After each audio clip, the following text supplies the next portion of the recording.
O Senhor esteja convosco. Ele está no meio de nós. Proclamação do Evangelho de Jesus Cristo segundo Lucas. Glória a vós, Senhor.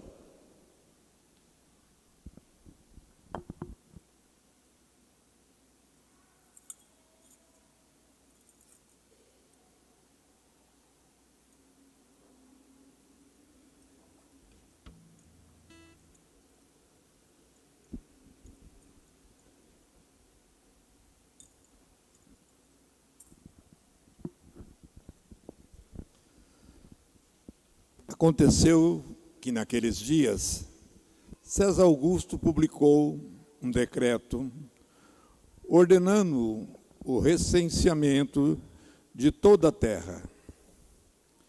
Esse primeiro recenseamento foi feito quando Quirino era o governador da Síria. Todos iam registrar-se, cada um na sua cidade natal. Por ser da família e descendente de Davi, José subiu na cidade de Nazaré, na Galiléia, até a cidade de Davi, chamada Belém, na Judéia, para registrar-se com Maria, sua esposa, que estava grávida. Enquanto estavam em Belém, completaram-se os dias para o parto, e Maria deu à luz o seu filho primogênito. Ela o enfaixou e colocou na manjedoura, pois não havia lugar para eles na hospedaria. Naquela região havia pastores que passavam a noite nos campos, tomando conta do seu rebanho. Um anjo do Senhor apareceu aos pastores.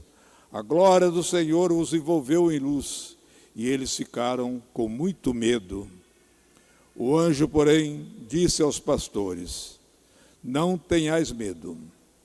Eu vos anuncio uma grande alegria, que o será para todo o povo. Hoje, na cidade de Davi, nasceu para vós um Salvador, que é o Cristo Senhor. Isto vos servirá de sinal. Encontrareis um recém-nascido, envolvido em faixas e deitado numa manjedoura. E de repente, juntou-se ao anjo uma multidão da corte celeste. Cantavam louvores a Deus, dizendo: glória a Deus nos mais altos dos céus, e paz na terra aos homens por eles amados. Palavra da salvação. Glória a vós, Senhor.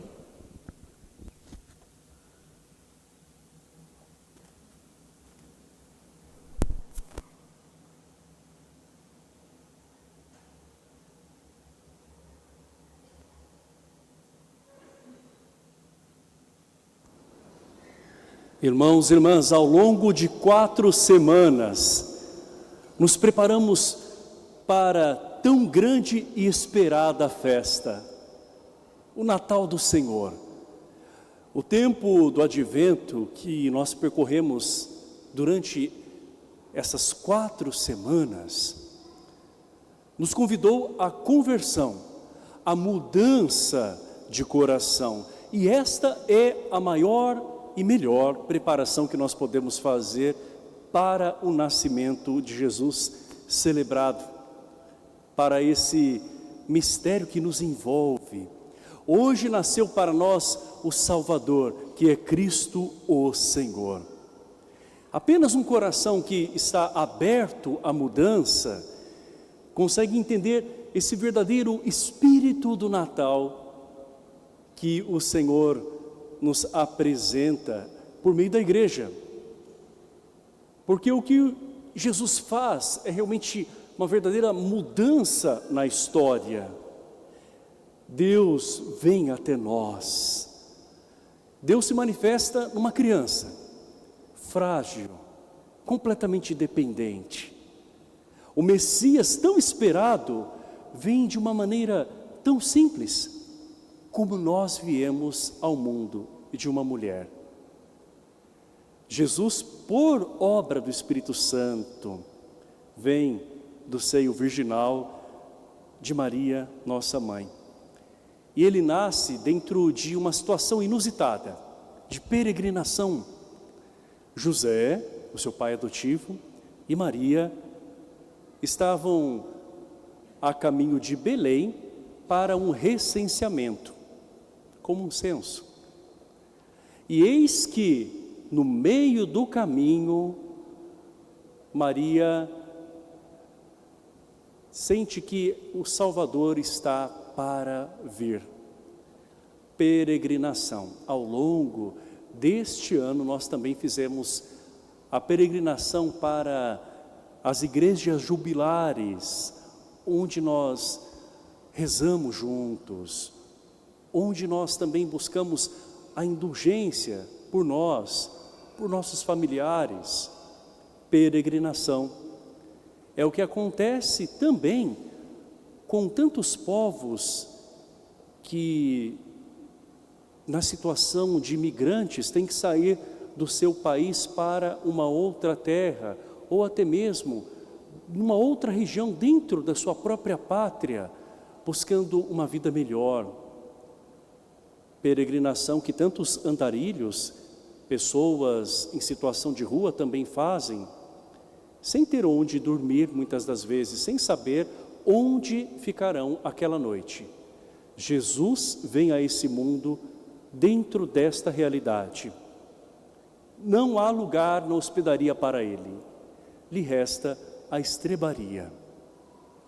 Jesus nasce num lugar em que nem os seres humanos procuravam abrigo. Jesus é colocado numa manjedoura, o local onde os animais se alimentavam. Nós vemos humildade na pessoa deste Deus que assume a natureza humana. E o Natal é justamente essa festa da simplicidade. Fomos nós, ao longo da história, seres humanos, que acabamos distorcendo esta festa do Natal com tantas coisas que, na verdade, acabam tirando o foco do centro do espírito desta celebração. O presépio, tão significativo, que foi feito primeiramente por São Francisco de Assis, revela esta simplicidade de Jesus que fez morada em meio aos homens e às mulheres. E nós transformamos muitas vezes os presépios, não é, em algo suntuoso. Em alguns momentos, Maria, São José, são representados como um cavalheiro e uma dama medieval, com vestes de glória. E o menino Jesus, em outros momentos, assim também é colocado. Mas nós bem sabemos que a verdadeira imagem de Jesus Cristo é muito mais simples do que até esta que nós temos aqui, que mostra a sua divindade por meio deste ícone, por trás da sua humanidade. O Evangelho nos fala de Jesus que foi envolto em faixas. Faixas, é isso que Nossa Senhora tinha naquele momento.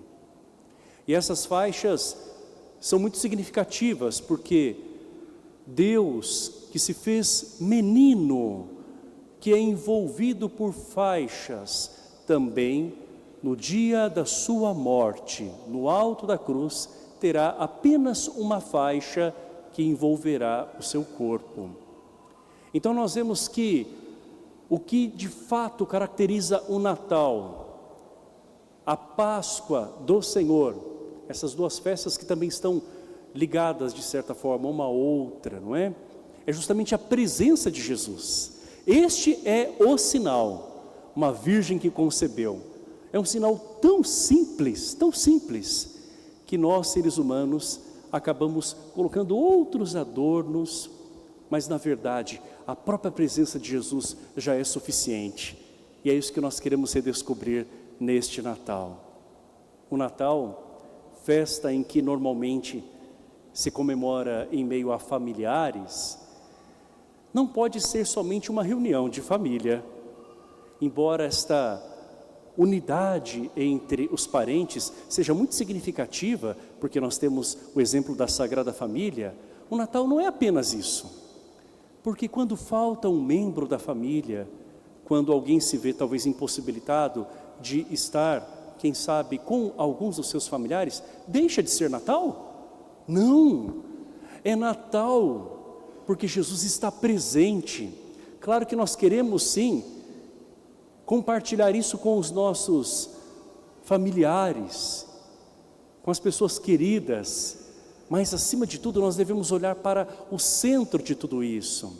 A sociedade transformou o Natal, que na verdade é o mistério da presença de Jesus em meio a nós, apenas na festa da família que se reúne no final de ano. O Natal é mais que isso. Por isso que talvez algumas pessoas acabem ficando deprimidas quando falta um membro, seja porque ele fez a sua Páscoa para a eternidade, ou porque por alguma razão ele não se encontra ali em meio àquelas outras pessoas, né?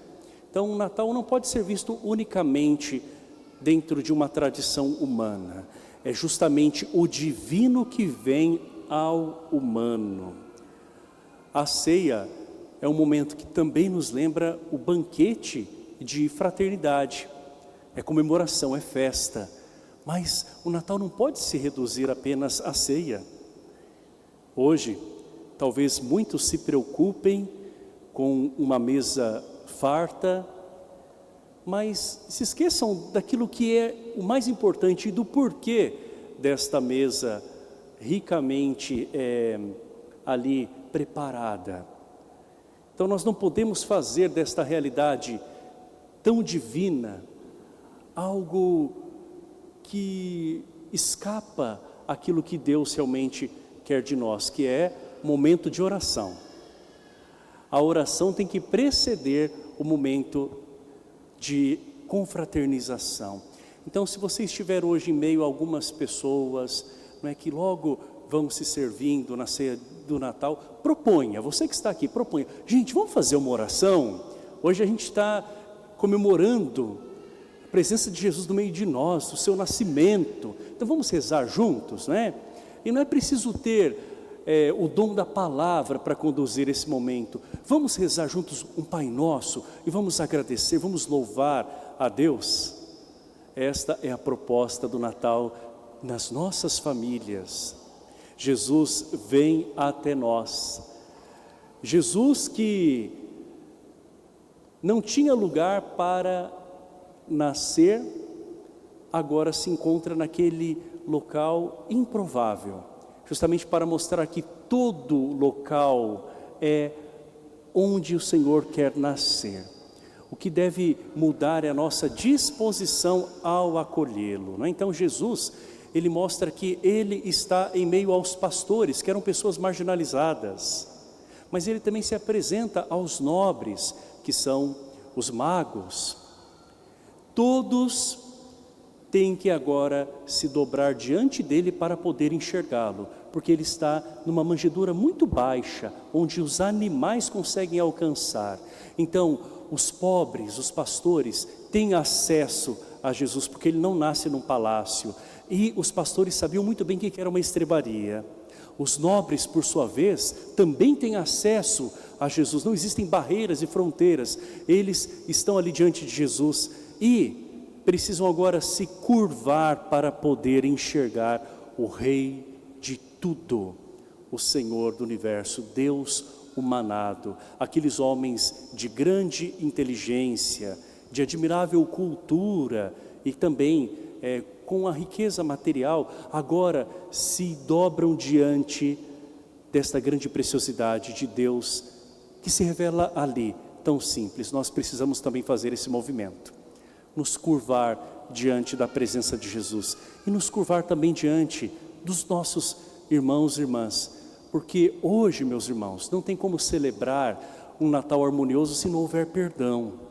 Hoje não tem como celebrar um Natal realmente de luz se não houver compaixão do nosso coração e busca por harmonia, a começar dentro da nossa casa. O Senhor veio a nós para mudar a nossa realidade, os nossos corações. Por isso eu termino esta reflexão evocando a primeira leitura, Isaías, o profeta da esperança, que nos acompanhou ao longo dessas 4 semanas também do Advento. Ele mostra que o Senhor traz um novo tempo para nós.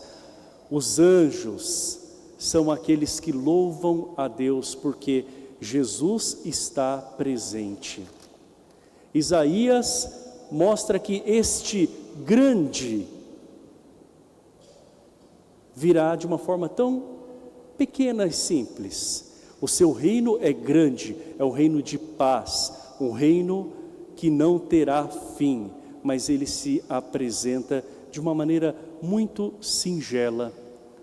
Como Paulo também vai nos mostrar, a glória de Deus que veio até nós nesta simplicidade do menino. O Natal tem que ser simples à medida em que nós também vamos simplificando mais o nosso coração, né? E fazer o bem é algo muito simples. Nós complicamos demais às vezes as coisas, né?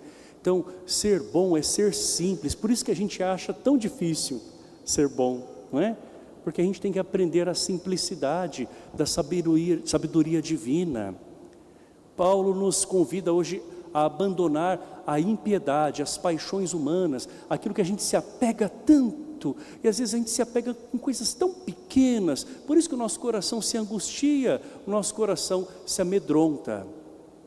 Por fim, os anjos vão dizer: não tenhais medo, porque o Cristo Senhor nasceu. Então nós queremos hoje olhar para Ele. Não tenham medo de 2026. Não tenham medo, irmãos e irmãs. Tenham esperança, porque o anúncio dos anjos para os pastores é também o anúncio para nós que ecoa. Não tenhais medo algum, porque o Senhor está conosco.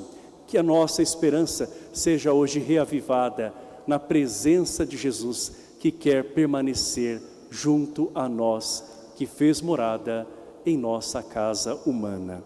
Vamos agora ficar em pé e juntos professar o símbolo niceno-constantinopolitano,